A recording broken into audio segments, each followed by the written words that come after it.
Hello, Fan Expo Boston. Welcome to darkloopsproductions, What You Love, a podcast in which I ask people three questions. What you love, how'd you find it, and how do you keep it in your daily life? Now today we're doing a special cosplay version, so I'll ask cosplayers to come up here and answer those three questions for me about cosplay. Introduce myself, I'm Dr. Scott Jordan, aka Zombie Scotty. I'm a cognitive psychologist philosopher at Illinois State University. Coming to you today is Dr. Edward Elric, professor of integrative alchemy studies at the University of Amestris. And as part of what I'm doing here, we'll skip the book part. Alrighty then, so do I have a cosplayer who would like to come up? I have prizes for anybody who's willing to come up and answer my questions. Please give her a hand, everyone. Fantastic costume. Thank you. So please tell everyone who you are and who you're cosplaying. My name is Myra. I'm currently cosplaying Nilu from Genshin Impact. So Myra, why you love cosplay? I love cosplaying because it gives me a chance to be someone I'm not. It gives me a chance to express myself, find people around me who like the same things, making more friends, and just being myself. Fantastic. So have you ever done a cosplay or gone to a con where you saw someone who did a cosplay that inspired you to try something? Honestly, yeah. This is my third con. I've seen lots of amazing cosplays. Just yesterday at the competition that they had over there, I saw a lot of handmade cosplays, and I was like, I want to make something like that one day. Fantastic. So how'd you find cosplay? It was back in 2020, COVID, quarantine. I was scrolling through TikTok and I came across this person that was cosplaying a character from an anime I watched. And I was like, oh, that's cool. And so then I kind of went through their page and saw it, and I saw a lot of the word cosplay come up. So I was like, okay, let me do some more digging. So then I looked on Amazon, I was like, cosplay, and it came up with a bunch of stuff. So I was like, okay, yeah, I could try this one day. Yeah, fantastic. And how do you keep it in your daily life? I mean, what's the work you have to do to keep cosplay going? Honestly, it's kind of hard. I work every weekday, and with school coming up, it's also hard to do it during the day because I have school. So I mainly only do it on weekends. So when I'm not doing anything and I feel motivated enough, I'll grab my wig, grab my costume, throw it on, grab my phone, and film and be happy. No, that's fantastic. I mean, one of the reasons I do this show, What You Love, is because everybody who loves something finds out that it's a lot of work to actually keep the love alive in your life. And so I like to do something where people can tell everybody what they actually do to keep love moving in their life. Maya, thank you so much. Thanks. Please feel free to pick. I got a t-shirt, 2 hats, and a coffee cup. It's up to you. All right, thank you so much. Do I have someone else who would like to go? Oh, right there, come on. We met earlier. So, please introduce yourself, tell everyone who you are and who you are cosplaying. And make sure they can hear you. All right. Can you hear me? Yeah. Okay. Well, my name... Here, I'll put this by the side. My name, I guess, is irrelevant, but I'm cosplaying Pyro from Team Fortress 2. This is the character. So, yeah. Fantastic. And what you love about cosplay? Well, I'll just take this off. Yeah, all right, that works. What I love about Make sure you speak cosplay, of what it. I love about cosplay is personally, it's accessible to everyone. It doesn't have an age, it doesn't have a demographic. It's something that everyone can do, and you can just meet people from all over who share these loves with you. And honestly, I'm just happy seeing people in cosplay and partaking in it myself. That's what I love about it. I really like your comment about multiple generations. I used to go dancing a lot in the 80s. And the club scene is such now that an old guy like me just isn't welcome in the club as much, right? But I was in Europe once. We were at a conference, and about 10 o'clock at night, one of my female colleagues said, hey, let's go dancing. So we went dancing, we went to this club, they were playing Swedish techno pop, and the age range was 15 to 85. It was a glorious evening. And the minute you said what you said, it's like, well, yeah, I'm an age. I'm not going to tell you what it is, but I'm an age. I'm playing Professor Edward Elric, and I'm seeing 15-year-olds and younger playing who they love. And it is a place where multiple generations come together. I'm going to have to remember that point. So how'd you find it? How'd you find this love for cosplay? Oh, wow. So I found this love for cosplay just through playing, Just make sure they can hear you. just through playing the video game, Team Fortress 2. I saw a few people online. I saw people, when I found this in high school, and I saw people around being like, oh yeah, these are basically just everyday clothes with a logo on them. You can slap them on, with the exception for this guy. Yeah. And so initially started cosplaying, I guess, the medic and sniper at first, and then I was like, I'm gonna do something more complicated. Yeah. So you looked online for different cosplay things, and you'd see, various, I guess, cheaper examples. And I was like, I want to put some time into something. I want to dedicate something long term. Yeah. And so over the years, I guess, I started refining version 1.0, 2.0. I guess that's kind of how it just came to be. It's a constant labor of love. No, and it's through the fantastic. encouragement of my friends and very thankfully accepting family. So, go ahead. No, that was just wonderful. Okay. So when you're developing this love for cosplay, you do this with friends at all? You have a group? I don't really have a group per se, but I do have some friends who stuck by me through it all, and who also cosplay as well, who can put up with my ramblings about it, I guess. Yeah. So how do you keep it in your daily life? Well, just through my overall love of the game that inspired it, of the characters, of the people around me and the fandom itself. I attend conventions, I watch online meetups, I attend meetups whenever I can. I guess I draw a lot of it. It's Oh, that's what you draw. That's it's just fantastic. participating in the fandom itself, actually, that just keeps it alive. No, that's fantastic. Thank you very much. You're free to pick a hat, a cup, a shirt. Oh, thank you very much. By the way, Chuck here is the designer for this logo you saw here today that's on the shirt. Thank you, Chuck. Come on, man. You've been called up. How you doing today? Good, how are you? I'm all right. So please tell us your name and who you're cosplaying. I'm Cass from Giveaway Studios. I'm cosplaying a sim version of Spider-Punk. Oh, fantastic, fantastic. And what you love about cosplay?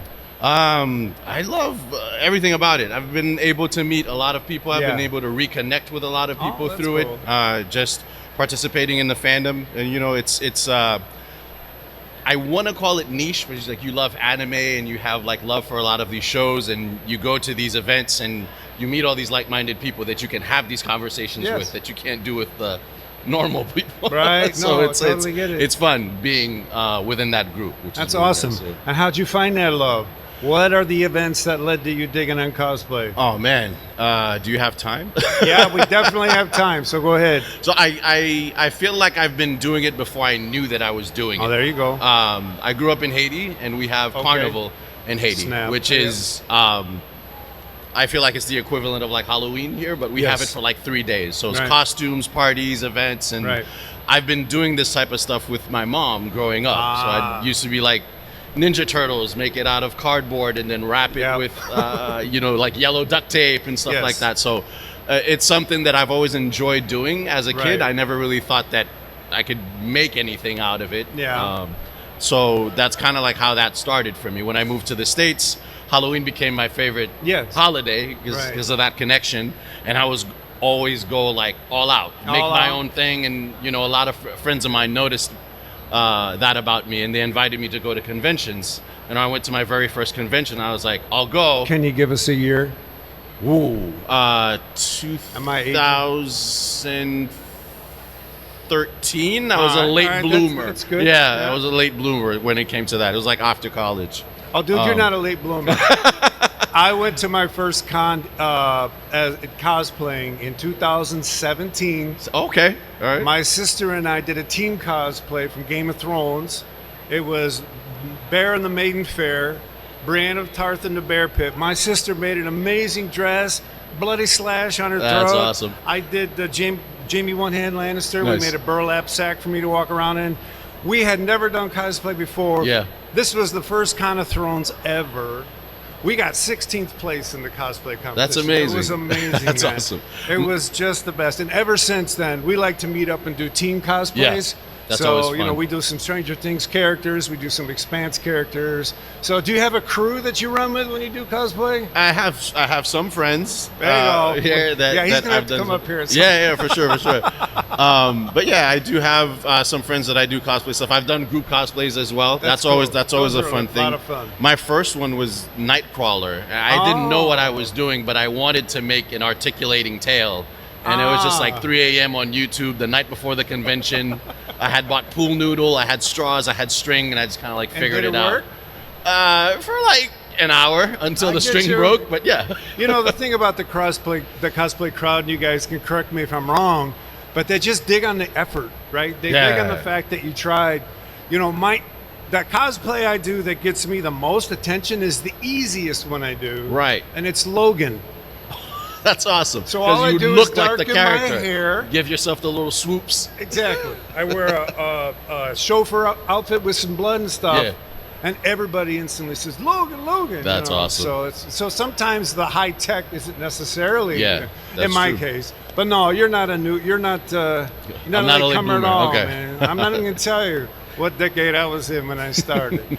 So how do you keep it in your life? It kind of became my life. Oh, like snap. I run my business, Giveaway Studios. I make props and accessories. I sell on Etsy, on my website. Yeah, and I do. Tell everybody about your place. Yeah, sure. Yeah. I do cosplay nights. I have a studio in Lowell, Massachusetts. I do cosplay Fridays, where I welcome people from the cosplay community to come in, use my tools and equipment and the space. Is and this the guy? Craft around. This is the guy that tutored him? That's awesome. Yeah. Oh my God, the stuff he's wearing is off the hook. Oh, awesome. Oh my goodness. Oh, that's fantastic. Thank so you. how hard is it to keep that going? It's tough because I do it for work. So it's just like one thing that I've learned is like when you do something that you enjoy as a hobby, as work, it kind of becomes work. Yeah. I found that I've kind of lost the spark to work on personal projects. I get you. Yeah.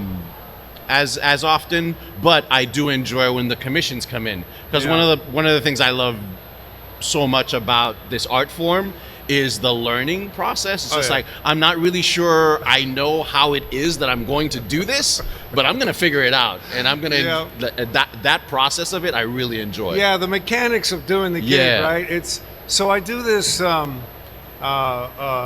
Bonnet cosplay from Our Flag Means Death, and I wear the depression That's robe, awesome. and I walk around in a wonderful fake teacup.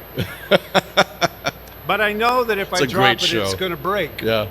So what I do is I tie a piece of rope to it, and I put the rope up through my sleeve, around my back, and tie it around my shoulder, so that it doesn't fall out and break. There you go. I didn't know anything about doing it. It's just, this thing costs some money. I can't just You drop gotta this figure and out break a it. way, to protect it. Yeah, absolutely.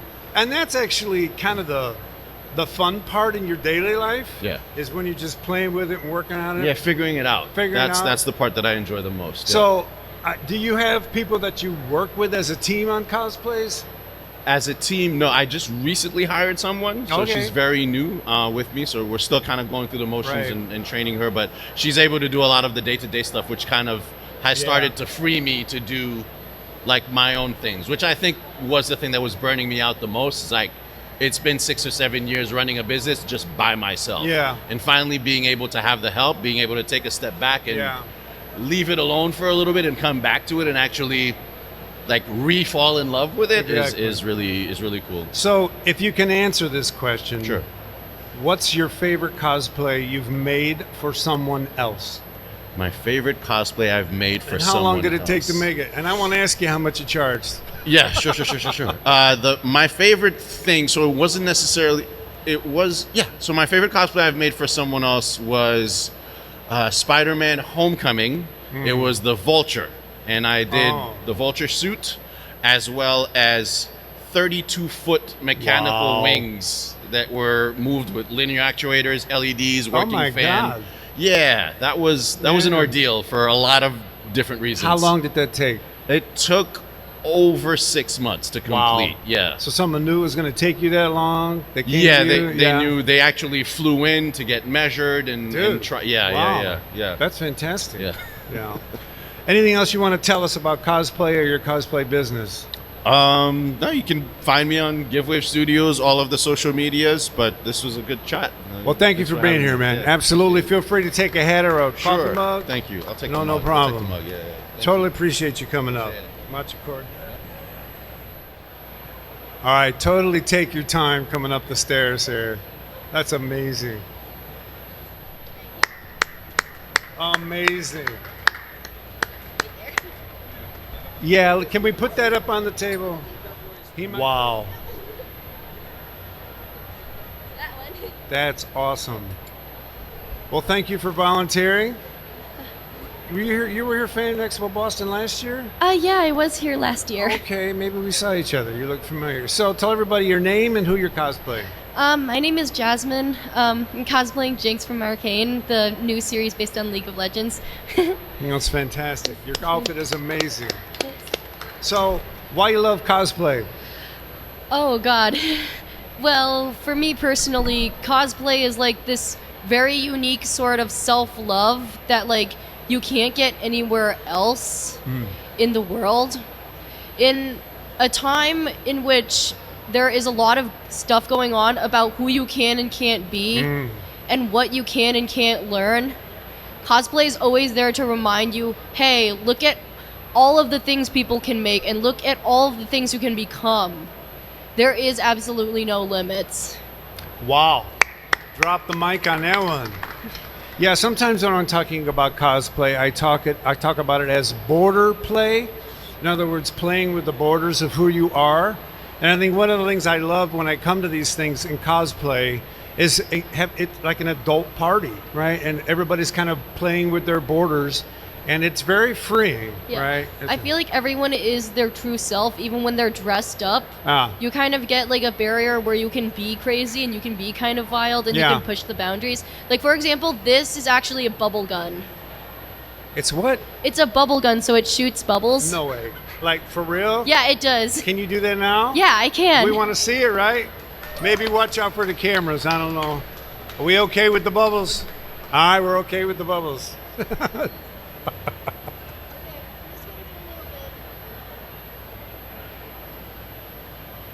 Oh, come on. That's fantastic. Take your time. Take your time. How long did it take you to make that? Honestly, I was so passionate on this specific one because I wanted it to be functional and I wanted to interact with it so much that I honestly took 3 days to make it. Wow. That's impressive. We got to give you a round of applause on the passion there. So let me ask you, have people recognized who you're playing? Yeah. Yeah, that's cool. I mean, like, the hype is dying down a little bit because a season 2 is being made next year, and it's been like 4 years since we have had a new installment. So I will admit I haven't seen a lot of cosplayers cosplaying who I am, but definitely people do really love when I pull out my bubble gun, especially with children. That's fantastic. So how'd you find this love of cosplay? Oh God, it goes back a very long time. All right. My mom used to sew me costumes every single Halloween. And when, like, for example, you had like your school Halloween like parties, everyone would say that I had the best costumes there because like, and all that. And I actually learned about Comic-Con because my dad took me there because he's also a major nerd. All right. And this was the time when I was starting to get into TV shows and I was starting to like become like invested in like the stories and like the characters. Right. And so he took me there, and then I saw all of these cosplayers, and I was like, oh my God, these are so cool. You can be whoever you want to be and like do whatever you want to do.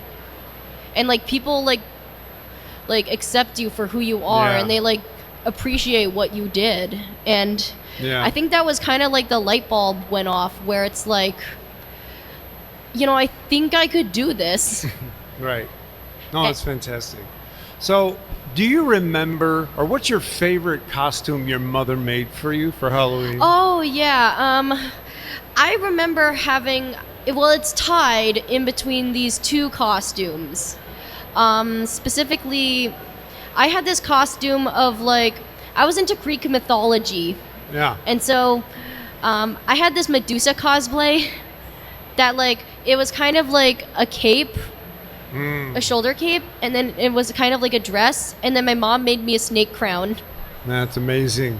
Did anyone know who you were in your costume? Yeah, everybody knew who I was, and everybody wanted pictures with me. Oh, that's fantastic. That's and fantastic. The second costume that I really liked was I made my own fursuit head and like gloves and a tail. Mm-hmm. And I basically just wore like a magic cape with like a little top hat. And it was like a cat head. No, that's fantastic. And so everybody wanted photos with me. That was about in 7th grade. That's amazing. So how do you keep this love of cosplay in your daily life? Oh God, when cosplay is like a form of self-love, you kind of just do it all the time, honestly. Right. Honestly, during COVID, when you couldn't, like, for example, go to conventions because, like, the pandemic, I honestly just hosted a cosplay party at my house with all my friends. And that's fantastic. All my other friends that I've made in college, they're also cosplayers. And I kind of got them into it, so we all have the same passions for the same things. And sometimes we do little skits with each other and all that. That's awesome. So it's not that hard to have it in your life when it's something that like makes a part of your identity so much and gives you love and respect. No, that's fantastic. Absolutely. So, you have these friends that you had over for a cosplay party. One of the things there are some interesting things about the way people that don't cosplay think about cosplay. First of all, they think that somehow you're doing something you don't do in daily life, when in fact everybody gets up and puts on a particular outfit for work. Everybody lives in a particular neighborhood. Everybody drives a certain kind of car. They're putting on the trappings of the life that they're living, keeping their identity going. And that's why I like to say cosplay is like border play, because you're living in those borders every day. So when you have your friends and you're sharing this, that becomes part of the love too, is being with your friends and doing it. Yeah, cosplay is definitely fun when you have friends or you make friends along the way. Yeah. So like when my sister and I team cosplay, so she lives in Tulsa, Oklahoma. I live in Normal, Illinois. So we can't drive to see each other, so we'll talk on the phone. And the next thing you know, we're taking snapshots of stuff off Amazon that we can do to put together an Effie costume for her, right? And on the one hand, there's part of the world that says, why are you wasting your time? On the other hand, what I like to say is this time I'm spending with my sister is just as real as mowing my yard or just as real as fixing the garage. So I love the fact that we find this way to play with identity, play with these borders, and then bring other people into it and have all this great fun. Absolutely. Yeah, identity is something that we truly need to embrace now in this world, especially. I know I'm going to be a bit of a dummy downer, but I'm going to get back to the positives. We're with you. It's all good. Okay. I know there's a lot of stuff going on in the world as we know it, and like certain things like what we do is often seen as like the headline of like sensational propaganda and all that of like, these people are trying to like make you all into these like super woke people and all that type of stuff. Like you've probably seen it by now, but like, so that's why I truly believe that identity and especially cosplay and like your authentic self should be embraced a lot more, because it's actually way more important than we give it credit for. All right, there's a mic drop right there. And we have to keep that conversation going, because I think one thing that, particularly in our culture, we undersell is the fact that as a species, we're much better off having a lot of different people, a lot of different types, because then problems that come our way can be addressed from multiple viewpoints. So actually diversity, not to get too academic here, but diversity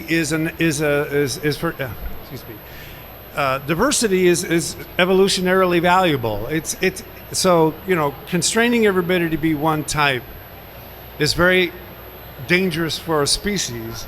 And then the political issues you're mentioning, cosplay is like a big middle finger to the world that wants to tell us how to be, right? Yeah. And the fact that someone would take their time to tell someone else how they should dress, how they should look, how they should carry their bodies. One thing I try to say to my kids when I was raising them is if someone comes at you that way, understand that they're needing to believe that about you so that they can be who they want to be. So when they're going to tell you who you should be, you should understand that that's them trying to be who they want to be, and they're trying to use you like an actor in a play. And notice it and love everybody at different distances, right? You can love a lot of people like way out there, you know. So anything else you want to say about cosplay? All I want to say is for the people who might be like watching this podcast or like pick it up sometime and they're like struggling with who you are, I want you to know that I know it seems really dark. I know it seems like your differences are not appreciated. It seems as if like your differences are being squashed down by people who want you to fit into a box. It's passed on through like how things are marketed. It's passed on through how you were taught in school. It's passed on with your friends, your family, and all that.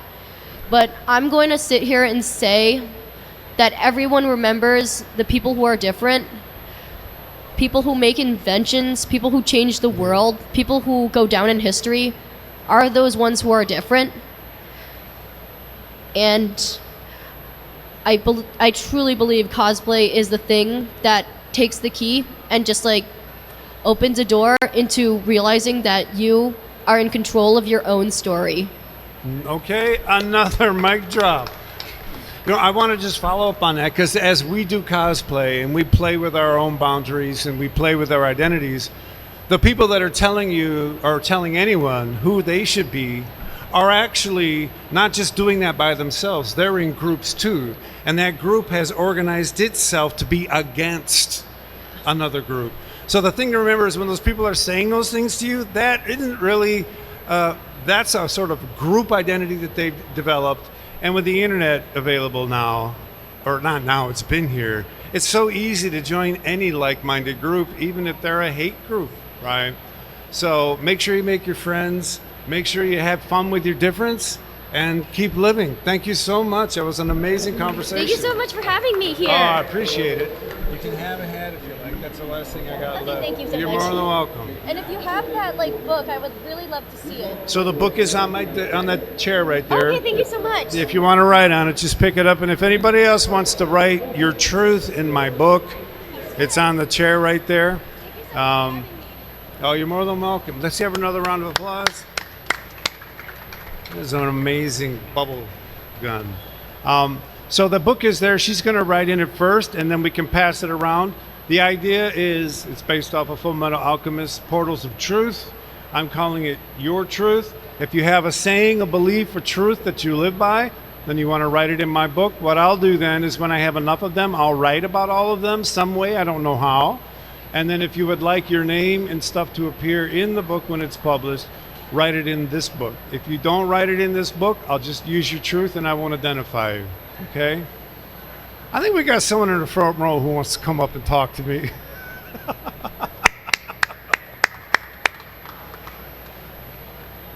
This is my dear friend, Dr. Kelly Wallace. She's been on a bunch of panels with me this weekend. We met last year here at Fan Expo Boston, did some panels. Instantly realized she's an amazing presence on stage, amazing cosplayer. Thank you. So tell them who you're cosplaying today. Hey everybody. So today I am the one and only Keely Jones from Ted Lasso. We had a panel on Ted Lasso earlier today, hence the costume. You guys have seen Ted Lasso, right? There you go. No, it's all good. All right, fantastic. So, why you love cosplay? Oh gosh, so many of the reasons that have been stated really resonate with me, the accessibility, the diversity, but it's also a different way to engage in your fandom. It takes you beyond just being a spectator of it, and it immerses you in the world in whichever way is meaningful for you. Yeah. There's no right or wrong way to cosplay, right? Like Cass is an amalgamation of Sims and Spider-Man, and that's totally cool, right? Totally. And to see the creativity that people have and those ideas come to life is just amazing. I'm always blown away at what I see here and what people have made and what they think and how their creativity comes to life. Yeah, I this idea of creativity, I think it's why I do cosplay. Yeah.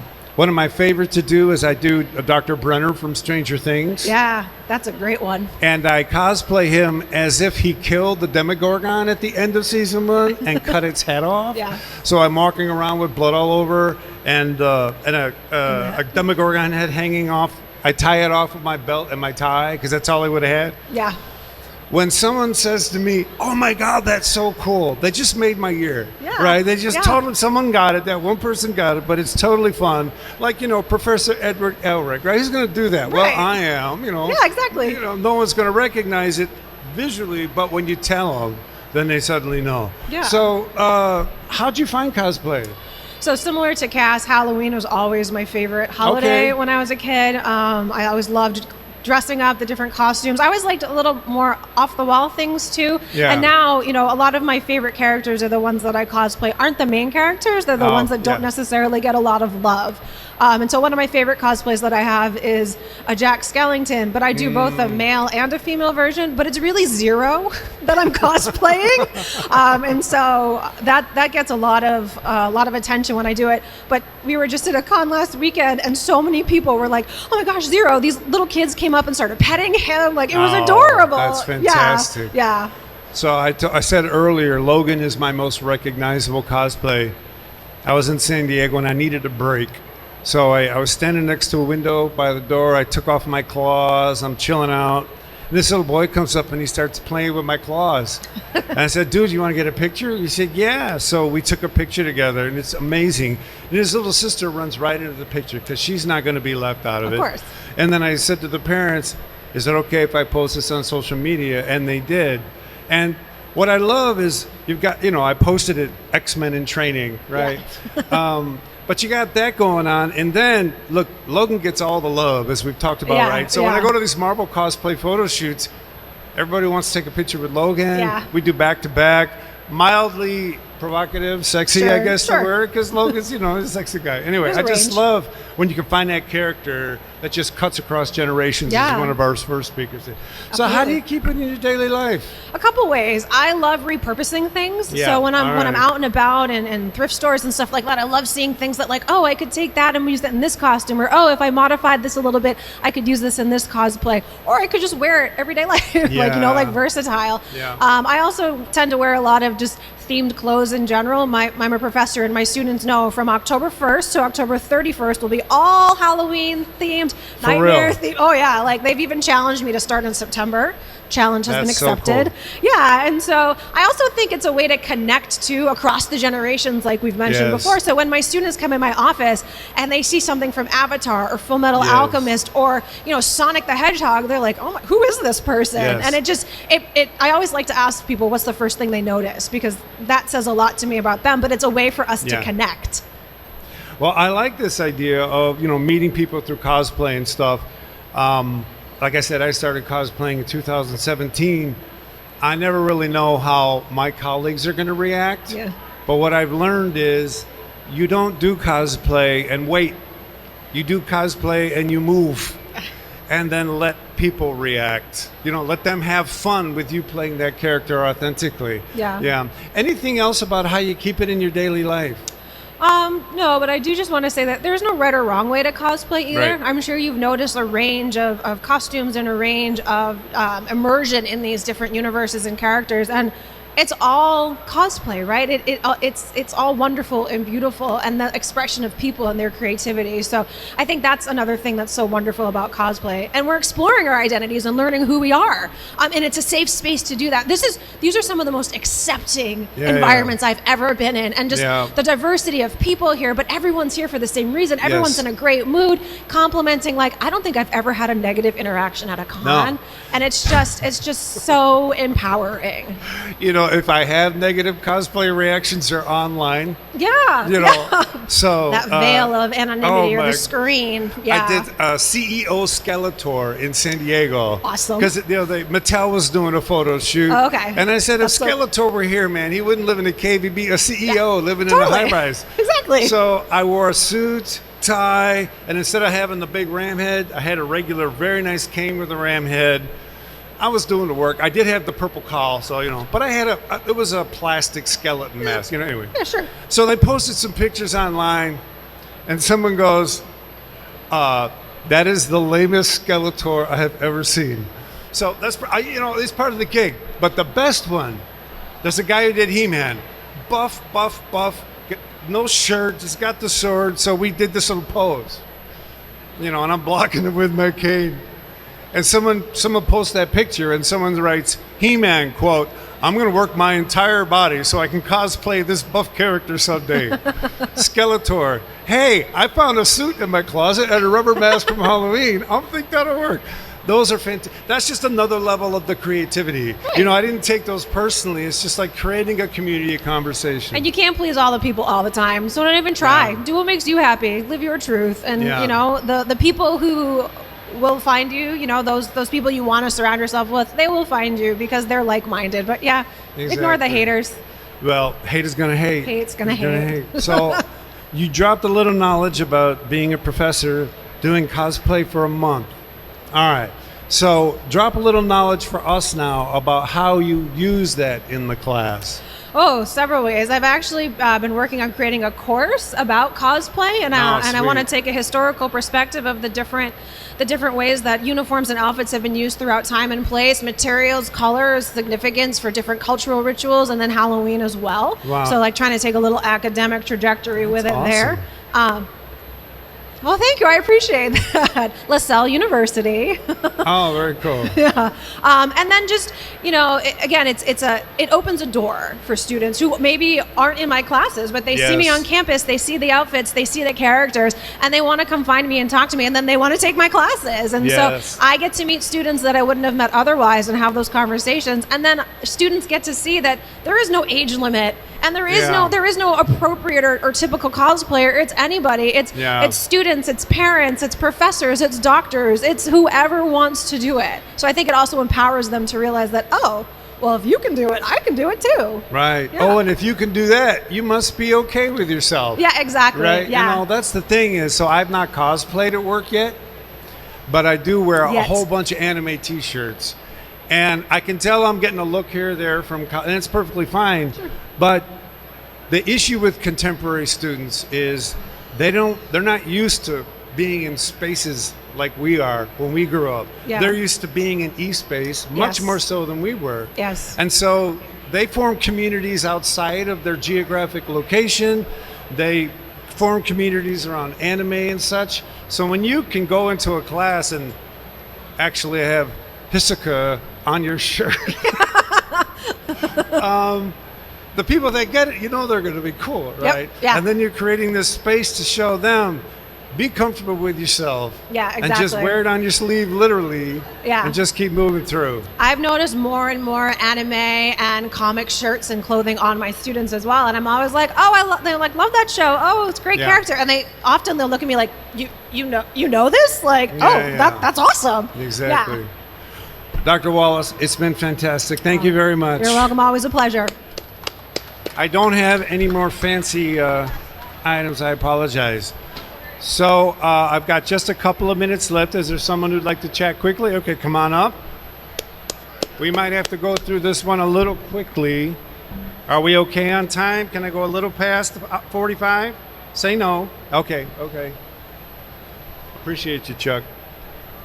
Hello. Welcome to the stage. Hi, my name is Ashley. I go by Raphael Cosplay for my handle, and I'm wearing original character from my husband's role play that I play with him. Okay, whoa, that's real. So it's Schrodinger's cat. That's fantastic. That's fantastic. And what is the role play? So there's a Fate series, anime, manga, video games. So we play that. That's fantastic. Yeah. That's awesome. So what do you love about cosplay? It's an art form. Yeah. For me. Fantastic. I got into competitive cosplay, and so everything that I've been making for the past couple of years has been 99% handmade, and that's just been awesome. A fantastic experience. Yeah. And how'd you find this love of cosplay? So when I was younger, I got into anime, and then someone, I believe it was at like Girl Scout camp, had mentioned like, oh, have you gone to conventions? People dress up as characters. And so I went and dressed up, and it was not very good. Aww. We didn't even get in because it ended up being Line Con at Anime Boston 2008. So we didn't even get into the convention. Wow. So the next year I went again, not cosplaying.